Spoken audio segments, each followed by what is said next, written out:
교과서 12쪽에서 13쪽의 내용입니다. 이번에는 곱셈과 나눗셈이 섞여 있는 식을 계산을 해본다고 하네요. 지난 시간에는 덧셈과 뺄셈이었는데 이번에는 곱셈과 나눗셈이 섞여 있답니다.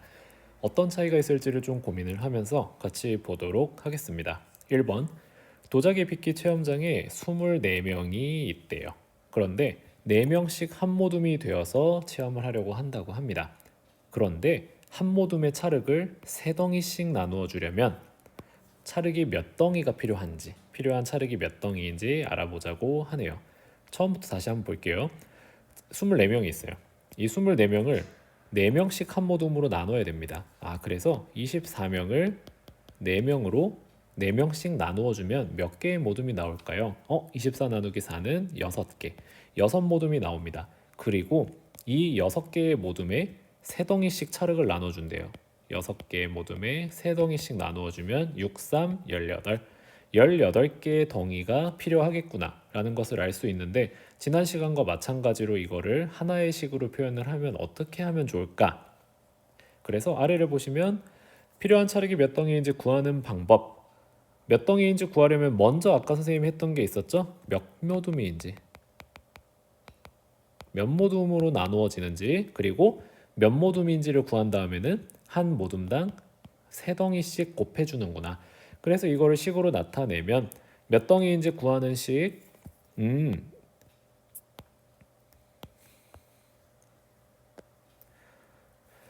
필요한 찰흙이 몇 덩이인지 구하는 식을 작성을 해보면 24명을 4명씩 나누었고요. 그렇게 해서 나온 모둠이 6개인데 거기에다가 찰흙을 3덩이씩 주었구나. 그렇게 해서 아까 계산을 했을 때는 18개가 나왔었는데 얘를 어떻게 푸냐는 거죠, 이제. 그래서 얘 계산하는 순서를 우리가 생각을 해봤더니 첫 번째, 두 식으로 지금 나눠져 있을 때 24 나누기 4를 먼저 계산을 했고요. 자, 그리고 두 번째로 곱하기 3을 계산을 했었어요. 그러니까 우리 지난 시간에 했던 더하기 빼기 식과 마찬가지로 순서대로 계산을 했네요. 그래서 아래를 보시면요. 곱셈과 나눗셈이 섞여 있는 식에서는 앞에서부터 차례대로 계산을 한다고 합니다. 그냥 순서대로 하시면 됩니다. 똑같이. 예를 들어 4 곱하기 2 나누기 2가 있으면 어떻게 한다고요? 4, 2, 8, 8 나누기 2는 4. 네, 뭐 아무튼 우리가 여기에서 기억해야 되는 건 앞에서부터 차례대로 계산을 하면 되는구나. 곱하기 나누기도 마찬가지입니다. 자, 2번 보도록 할게요. 가마 하나에 컵을 4개씩 3줄로 넣을 수 있대요. 4개씩 3줄, 4 곱하기 3의 느낌이 나네요. 그런데 컵 24개를 한 번에 구우려고 한대요. 24개를 굽고 싶은데 한 번에 4개씩 3줄까지 넣을 수 있단 말이에요. 그러면 아래 내용을 보시면 첫 번째, 가마 하나에 구울 수 있는 컵이 몇 개네요.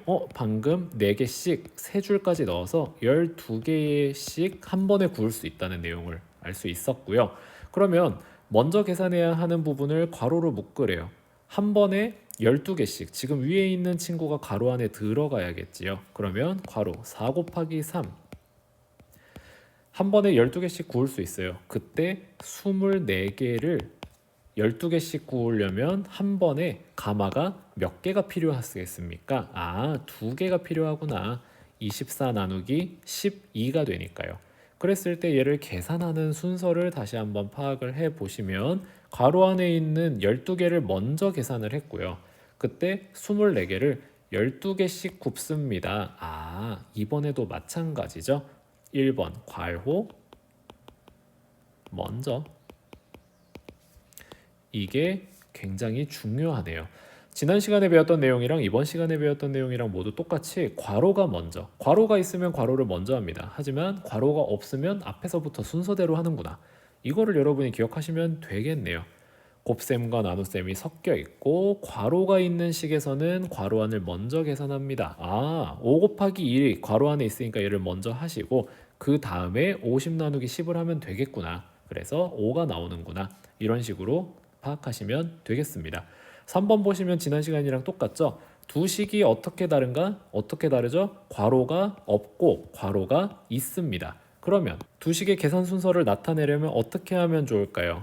얘는 순서대로, 얘는 괄호 먼저 그 다음에 전체 45 나누기. 그러면 어떻게 계산 결과가 나오는지 보도록 할게요. 45 나누기 5를 먼저 할 거고 그러면 9 곱하기 3이 되겠네요. 그러면 2번 9 곱하기 3을 계산하시면 27이라는 숫자가 나오게 되고요. 두 번째 친구는요. 5 곱하기 3을 먼저 하죠. 그러면 45 나누기 15가 됩니다. 2번 식이. 그러면 45 나누기 15를 하시면 3이 나옵니다. 9배나 차이 나는 계산 결과가 나타나게 되었네요. 그랬을 때 이번 차시에도 마찬가지로 괄호의 유무에 따라서 계산 결과가 이렇게 크게 달라지는구나 라는 것을 여러분이 아실 수 있었습니다. 여기까지 설명하도록 할게요. 수고하셨습니다.